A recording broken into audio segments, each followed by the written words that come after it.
Hello students, this is Gayatri. Welcome back to another video of class 10 maths. और आज हम करेंगे मैथ्स की वर्कशीट नंबर 82। टॉपिक है इसका दो चर वाले रैखिक समीकरण योग। तो क्वेश्चन नंबर फर्स्ट है के किस मान के लिए दिए गए रैखिक समीकरण योग की रेखाएं समपाती होंगी। तो यहाँ पे जो हमें दोनों समीकरण दिए हुए हैं उनके लिए हमें स्थिति दी हुई है कि रेखाएं कैसी होंगी, समपाती होंगी, और हमें के का मान यहाँ पर ज्ञात करना है।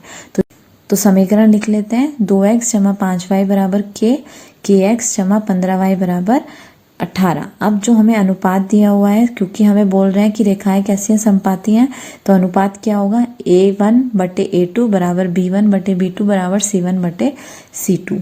अब जो हमें वैल्यूज यहाँ पर दी हुई हैं, अनुपात जो दिए हुए हैं उनको रख लेते हैं। a1 कितना है 2, a2 कितना है k, तो ये हो गया 2/k बराबर 5/15 बराबर k/18। क्रॉस मल्टीप्लाई करेंगे तो हमारे पास क्या आ जाएगा, 5 के बराबर 30, के बराबर 30/5, 5 6 30। तो के की वैल्यू कितनी आ गई, 6 आ गई। इसी तरह से हम इधर भी क्रॉस मल्टीप्लाई करके के की वैल्यू जो है वो निकाल सकते थे। तो हम उसको कैसे लिखेंगे, 15 को कैसे गुणा करेंगे, तो 15 के 18 पंजे 90, के बराबर 90/15। तो यहाँ से भी के की हमारा जो मान है वो कितना आ जाता, 6। तो के कितना आ गया हमारा, 6 आ गया। अब प्रश्न 2 देखते हैं। यहाँ पर प्रश्न 2 में हमें दिया हुआ है 2x जमा 3y बराबर 11 और 2x माइनस 4y बराबर -24। इनको हल करना है और m का वह मान ज्ञात करना है जिससे y बराबर mx जमा 3 हो। तो हमें क्या करना है, पहले जो दोनों समीकरण दिए हुए हैं इनको हमें सॉल्व करना है और x और y का मान ज्ञात करना है। फिर जो x और y का मान आएगा उसको हमें ये y बराबर mx जमा 3 में रख के m का जो मान है वो ज्ञात करना है। तो जो दोनों समीकरण है उनको लिख लेते हैं। 2x जमा 3y बराबर 11, 2x माइनस 4y बराबर -24। अब इनको क्या करते हैं हम, जो फर्स्ट इक्वेशन है हमारी उसमें से दूसरी इक्वेशन को घटा देते हैं, यानी माइनस कर देते हैं। तो अब माइनस करेंगे तो साइन जो है वो चेंज हो जाता है, जो प्लस है वो माइनस हो जाएगा और जो माइनस है प्लस हो जाएगा। तो 2x से 2x तो कट गया और 4 में हम 3 जोड़ेंगे, कितना आएगा, 7y बराबर 35, y बराबर 35/7। तो y कितना आ जाएगा यहाँ से 5। अब हमें जो y की वैल्यू हमारे पास आ गई है तो एक इक्वेशन लेके उसमें हम y की जगह 5 रख देते हैं। तो 2x जमा 3y बराबर 11, 2x जमा y की जगह 5 रख देंगे तो हमारे पास कितना आ जाएगा, 2x जमा 15 बराबर 11। 2x बराबर 11 और ये 15 जमा में इधर आके माइनस में हो जाएगा, 11 माइनस 15। तो 2x कितना आ गया, -4 के, और x बराबर कितना आ जाएगा, -4/2। काटेंगे तो x बराबर कितना आ गया, -2। अब ये जो हमें यहाँ पर इक्वेशन दी हुई है y बराबर mx जमा 3, यहाँ पर हम x और y की जो मान आए हैं उनको रख देते हैं और m का मान ज्ञात करते हैं। तो ये हो गया 5 बराबर m ब्रैकेट में -2 जमा 3, तो ये हो गया 5 बराबर -2m जमा 3, -2m को इधर ले आएंगे +2m, 2m बराबर 3 -5। अब ये हो गया हमारा 2m बराबर -2, m बराबर -2/2। तो m का जो मान है वो कितना आ जाएगा, यहाँ से -1। तो m का भी मान हमने यहाँ ज्ञात कर लिया। अब क्वेश्चन नंबर 3 देखते हैं। त्रिभुज ABC में एंगल C बराबर है 3 एंगल B बराबर 2 एंगल A जमा एंगल B हो तो तीनों कोणों का मान ज्ञात कीजिए। तो यहाँ हमें ये जो एंगल C है वो दिया हुआ है, वो 3 गुना है एंगल B के और 2 गुना है एंगल A और B के जोड़ के। तो हमें तीनों कोण जो है वो ज्ञात करने हैं। तो अब हम जानते हैं कि जो त्रिभुज होता है उसके तीनों कोणों का योग क्या होता है, 180 डिग्री होता है। तो इसीलिए angle A plus angle B plus angle C बराबर 180 हो जाएगा। मगर हमें क्या दिया हुआ है, एंगल C बराबर है 3 एंगल B के और 2 angle A plus angle B के। तो अब हम क्या करते हैं, इसको ब्रैकेट खोल के लिख लेते हैं। तो हमारे पास आएगा 3 angle B is equal to 2 को हम एंगल A से गुणा करेंगे, 2 angle A plus 2 angle B। अब ये जो 2 एंगल B है इसको हम इधर ले आते हैं B की तरफ। तो 3 angle B minus 2 angle B बराबर 2 एंगल A हो गया, एंगल B बराबर 2 एंगल A। तो हम क्या लिख सकते हैं, इधर 2 गुणा में इधर आके भाग हो जाएगा, तो एंगल A बराबर 1/2 एंगल B। अब ये जो समीकरण है एंगल A जमा एंगल B जमा एंगल C बराबर 180, यहाँ पर हम एंगल B का मान रख देते हैं। तो एंगल A बराबर कितना आया, 1/2 एंगल B। एंगल B को ऐसे ही रहने देते हैं और एंगल C की जगह लिख देते हैं 3 एंगल B बराबर 180। अब इनको हम LCM लेके सॉल्व कर लेते हैं। तो हमारे पास आ जाएगा एंगल B जमा 2 एंगल बी जमा 6 एंगल बी बटे 2 बराबर 180, जोड़ेंगे तो आएगा 9 एंगल बी बटे 2 बराबर 180, क्रॉस मल्टीप्लाई करेंगे 9 एंगल बी बराबर 360, तो एंगल बी बराबर 360 बटे 9, तो यहाँ से एंगल बी कितना आ गया 40। अब एंगल बी 40 आ गया, ए हमें क्या दिया हुआ है 1 बटे 2 है एंगल बी के, तो बी की जगह 40 रखेंगे तो एंगल ए कितना आ जाएगा 20, और एंगल सी हमें दिया हुआ है 3 एंगल बी के, तो 3 एंगल बी की जगह 40 रखेंगे तो कितना आ जाएगा 120। तो इस तरह से हमने एंगल ए बी सी तीनों एंगल निकाल लिए त्रिभुज के। अब अगला प्रश्न देखते हैं, के किस मान के लिए रैखिक समीकरण युग्म के एक्स जमा 3y बराबर 1 और 12x जमा के वाई बराबर 2 का कोई हल नहीं है। तो अब यहाँ पर जो हमें स्थिति दी हुई है वो रेखाएं कैसी हैं, उनका कोई हल नहीं है। तो जब कोई हल नहीं होता तो उस स्थिति में जो अनुपात होता है वो क्या होता है, a1 बटे a2 बराबर b1 बटे b2 बराबर नहीं है c1 बटे c2 के। तो अब अनुपात यहाँ पे हम रख लेते हैं, तो ये हो जाएगा k बटे 12 बराबर 3 बटे k नॉट इक्वल टू 1 बटे 2। क्रॉस मल्टीप्लाई करेंगे, k को k से गुणा करेंगे और 12 को 3 से, तो 36, k का स्क्वायर बराबर 36, k बराबर 36 का रूट कर देंगे तो हमारे पास k की वैल्यू कितनी आ जाएगी +-6। तो यानी k कितना आ गया, k बराबर आ गया +6k या फिर k बराबर आ गया -6k। अगला प्रश्न देखते हैं, यदि रैखिक समीकरण युग्म 3k जमा 1x plus 3y minus 5 equal to 0 और 2x माइनस 3y जमा 5 बराबर 0 के अनगिनत हल हो तो k का मान ज्ञात करना है। अब यहाँ पे हमें स्थिति दी हुई है अनगिनत हल की, तो स्थिति के लिए अनुपात लिख लेते हैं a1। तो अनुपात लिखने से पहले हम क्या करते हैं, ये जो समीकरण है इसको हम स्टैंडर्ड फॉर्म में लिख लेते हैं। तो हो जाएगा 3k जमा 1x प्लस 3y बराबर, ये -5 को राइट हैंड पे ले आएंगे तो हो जाएगा +5, और इधर दूसरी इक्वेशन में भी ऐसी करते हैं 2x माइनस 3y बराबर +5, इधर आएगा -5। अब हम क्या करते हैं, अनगिनत हल के लिए जो स्थिति है, जो अनुपात है उसको लिख लेते हैं। तो अनगिनत हल कब होते हैं, जब a1 बटे a2 बराबर b1 बटे b2 बराबर c1 बटे c2 होता है। तो अनगिनत हल के लिए हमने यहाँ पर जो स्थिति उसको लिख लिया। अब जो हमारे वैल्यू है उनको पुट कर लेते हैं। तो a1 कितना है 3k जमा 1 बटे 2 बराबर 3 बटे -3 बराबर 5 बटे -5। अब इनको हम क्रॉस मल्टीप्लाई करेंगे तो आ जाएगा -3, 3 के जमा 1 बराबर 3 दूनी 6, ब्रैकेट खोलेंगे -9 के -3 बराबर 6, -9 के बराबर 6 जमा 3, तो -9 के बराबर 9 आ गया और k बराबर आ गया -9 बट्टे 9, काटेंगे तो आएगा -1। इसी तरह से हम इधर भी क्रॉस मल्टीप्लाई कर सकते थे k की वैल्यू निकालने के लिए, इन दोनों को लेके भी। तो आएगा -5 की गुणा 3 के जमा 1 से करेंगे और 2 को 5 से करेंगे तो आ गया -15 के -5 बराबर 10, -15 के बराबर 10 जमा 5, -15 के बराबर 15, k बराबर 15 बटे 15 माइनस के, तो ये हो गया -1, तो k बराबर कितना आ गया -1। अब प्रश्न 6 देखते हैं, x और y के लिए हल करना है। 2x माइनस वाई जमा 3 बराबर 0 है और 3x माइनस 5y जमा 1 बराबर 0 है। तो इन दोनों ही इक्वेशन को भी स्टैंडर्ड फॉर्म में लिख लेते हैं। +3 को इधर ले आते हैं -3 और +1 को इधर ले आते हैं -1। ये हो गई हमारी समीकरण 1 और 2। अब इनका जो कोफिशिएंट है उनको एक जैसा करने के लिए हम क्या करते हैं, समीकरण 1 में तो जो समीकरण 2 का x का कोफिशिएंट है, अब इसमें नीचे वाले समीकरण में x का कोफिशिएंट क्या है 3 है, तो ये 3 की गुणा हम समीकरण 1 में करते हैं और 2 की गुणा हम जो मतलब पहले समीकरण में x का कोफिशिएंट 2 है तो इस 2 की गुणा हम पूरे समीकरण 2 में करते हैं। तो हमारे पास क्या आ जाएगा, 3 की गुणा हम समीकरण 1 से करेंगे तो 3 गुणा 2x माइनस वाई बराबर 3 गुणा -3 और नीचे आ गया 2 गुणा 3x माइनस 5y बराबर 2 गुणा -1। खोलेंगे ब्रैकेट तो आ गया 6x माइनस 3y बराबर -9, 6x माइनस 10y बराबर -2। ये हो गए हमारे समीकरण 3 और 4। अब इन दोनों समीकरण को अगर हम घटा देते हैं तो हम घटाएंगे तो साइन चेंज हो जाएंगे, जो प्लस है वो माइनस, जो माइनस है प्लस, तो 6x से 6x तो कट जाएगा। ये आगे 7y बराबर -7, y बराबर -7 बटे 7, तो यहाँ से y का मान कितना आ गया -1। अब एक समीकरण में y की जगह हम -1 लिख देते हैं तो ये हो गया 2x माइनस वाई बराबर -3, 2x माइनस वाई की जगह -1 बराबर -3, 2x जमा 1 बराबर -3, 2x बराबर -3 -1, तो यहाँ से 2x बराबर आ गया -4 के, x बराबर आ जाएगा -4 बटे 2 के, तो यानी काटेंगे तो x कितना आ गया -2।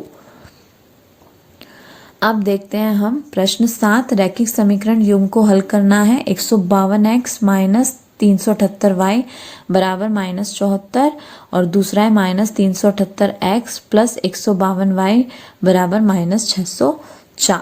तो अब हम इन दोनों को भी सॉल्व कर लेते हैं। तो समीकरण 1 और 2 को हम पहले क्या करते हैं, जो हमें समीकरण दिए हुए हैं दोनों, उसमें हम समीकरण 1 और 2 को जोड़ लेते हैं। तो जोड़ के हमारे पास क्या आएगा, -226x माइनस 226y बराबर -678। 226 कॉमन ले लेते हैं, तो -226 कॉमन लेंगे तो ब्रैकेट में क्या रह जाएगा x। अब क्योंकि माइनस कॉमन लिया है तो अंदर प्लस y हो गया बराबर -678। 226 को इधर ले आएंगे तो भाग हो जाएगा, माइनस से माइनस कट गया तो x प्लस वाई बराबर आ गया 3 के। इसी तरह से अब इन दोनों समीकरण को हम माइनस कर देते हैं तो हमारे पास आएगा 530x माइनस 530y बराबर 530। 530 को कॉमन ले लेते हैं तो x माइनस वाई बराबर 530, ये इधर भाग में आ जाएगा तो यहाँ से x माइनस वाई आ गया हमारा 1 के। तो अब ये हो गए समीकरण 3 और 4। अब हम क्या करते हैं, इन समीकरण 3 और 4 को जोड़ देते हैं। तो हमारे पास x प्लस वाई बराबर 3 है और x माइनस वाई बराबर 1 है, तो प्लस वाई से माइनस वाई कट जाएगा तो 2x बराबर 4 आ गया। x बराबर 4/2, तो x कितना आ गया 2। अब कोई भी एक समीकरण लेके x की जगह 2 रख देते हैं तो x जमा वाई बराबर 3, 2 जमा वाई बराबर 3, y बराबर 3 माइनस 2, तो कितना आ जाएगा यहाँ से 1। तो y हमारा कितना आ गया 1 और x कितना आ गया 2। अब देखते हैं प्रश्न 8। अब आ जाते हैं क्वेश्चन नंबर 8 पे। निम्न समीकरण युग्म को हल कीजिए। 4x जमा 6/y बराबर 15, 6x माइनस 8/y बराबर 14, y जो है वो 0 के बराबर नहीं है। तो अब ये जो हमें समीकरण दिए हुए हैं इसमें x तो सही दिया हुआ है हमें, और y कैसे दिया हुआ है, बटे में दिया हुआ है। तो हम यहाँ क्या कर लेते हैं, मान लेते हैं कि 1/y p है। तो हमारा जो समीकरण है वो क्या हो जाएगा, 1/y की जगह p रख देंगे। 4x जमा 6p बराबर 15, 6x माइनस 8p बराबर 14। माना है समीकरण 1 और 2 हो गए। अब इनका जो कोफिशिएंट है उनको एक जैसा कर लेते हैं, यानी 4 की गुणा तो हम समीकरण 2 से कर देते हैं और 6 की गुणा समीकरण 1 से कर देते हैं। तो हमारे पास आएगा 24x प्लस 36p बराबर 90, 24x माइनस 32p बराबर 56। अब ये जो इनको मान लेते हैं समीकरण 3 और 4, 3 में से 4 को घटा देंगे तो हमारे पास क्या आ जाएगा, घटाएंगे तो साइन चेंज हो जाएगा, ये कट जाएंगे। यहाँ पर आ गया 68p बराबर 34, p बराबर 34/68, काटेंगे तो आएगा 1/2। तो p आ गया 1/2। अब इस p का मान हम एक समीकरण में रख लेते हैं। 4x जमा 6p बराबर 15, p की जगह 1/2, 2 तिया 6, 4x जमा 3 बराबर 15, 4x बराबर 15 माइनस 3, तो 4x कितना आ गया 12, x आ जाएगा 12/4, 4 तिया 12, तो x आ गया 3 और p आ गया 1/2। अब हमें y निकालना है। y को हमने क्या माना था, 1/y बराबर p लिया था, तो 1/y बराबर 1/2, क्रॉस मल्टीप्लाई करेंगे तो y कितना आ जाएगा 2। तो x का मान आ गया 3 और y का कितना आ गया 2। अब क्वेश्चन नंबर 9 पे आ जाते हैं। निम्न समीकरण युग्म को रैखिक समीकरण युग्म में बदलकर हल करना है। तो इसका जो पहला पार्ट है उसे देखते हैं। 10/x जमा वाई जमा 2/x माइनस वाई बराबर 4, 15/x जमा Y minus 5/x minus Y बराबर -2। तो इनको रैखिक समीकरण में बदलने के लिए हम क्या करते हैं, 1/x जमा वाई को p मान लेते हैं और 1/x माइनस वाई को q मान लेते हैं।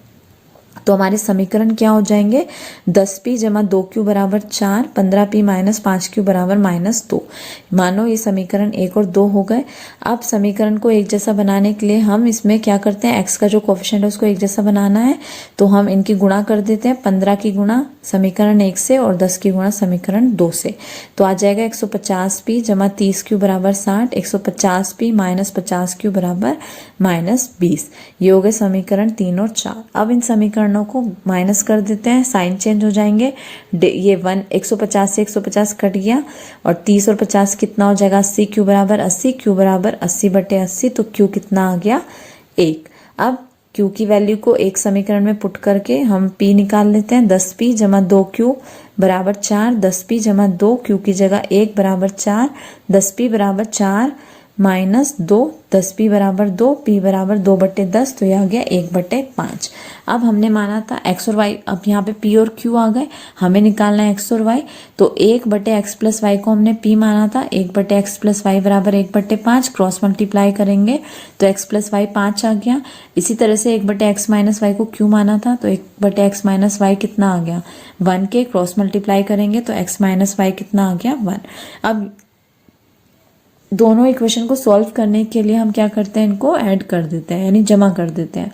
तो जोड़ने पे क्या आ जाएगा, y से तो y कट गया, एक माइनस का एक प्लस का, 2x बराबर 6, x बराबर 6/2, 2 तिया 6, तो यहाँ से x कितना आ गया 3।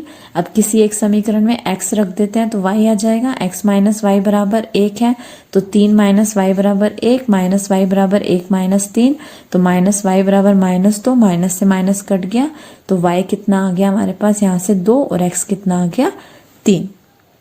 अब इसी का सेकंड पार्ट देखते हैं। 2/√x जमा 3/√y बराबर है 2 के, 4/√x माइनस 9/√y है -1 के। तो मान लेते हैं 1/√x को p और 1/√y को q, तो समीकरण हो जाएंगे 2p जमा 3q बराबर 2, 4p माइनस 9q बराबर -1। अब इन समीकरणों को 1 और 2 मान लेते हैं, और 4 की गुणा समीकरण 1 से करते हैं और 2 की गुणा समीकरण 2 से करते हैं, तो हमारे पास आ जाएगा 8p जमा 12q बराबर 8, 8p माइनस 18q बराबर -2। अब ये जो इनको 3 और 4 मान लेते हैं और इक्वेशन 3 में से इक्वेशन 4 को घटा देते हैं, तो हमारे पास क्या आ जाएगा, साइन चेंज हो जाएंगे, ये तो कट गया, और यहाँ पर आ गया 30q बराबर 10, q बराबर 10/30, तो ये आ गया 1/3। q की वैल्यू को एक समीकरण में पुट करके p निकाल सकते हैं, 8p जमा 12q बराबर 8, q की जगह 1/3, 3 चौक 12, तो यहाँ से आ गया 8p जमा 4 बराबर 8, 8p बराबर 8 माइनस 4, तो ये कितना आ गया 8p बराबर 4, p बराबर 4/8, तो p की वैल्यू कितनी आ गई 1/2।